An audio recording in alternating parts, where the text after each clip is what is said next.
Hello all. Quick thoughts. Initial review of the Barwarus Russian muzzle brake.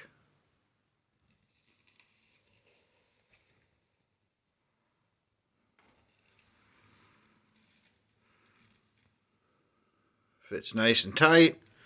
A little longer than average.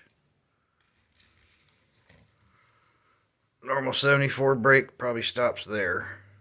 So with those added, it's a little longer, but it should help tame the 308.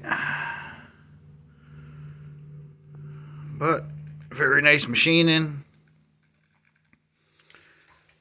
Very nice.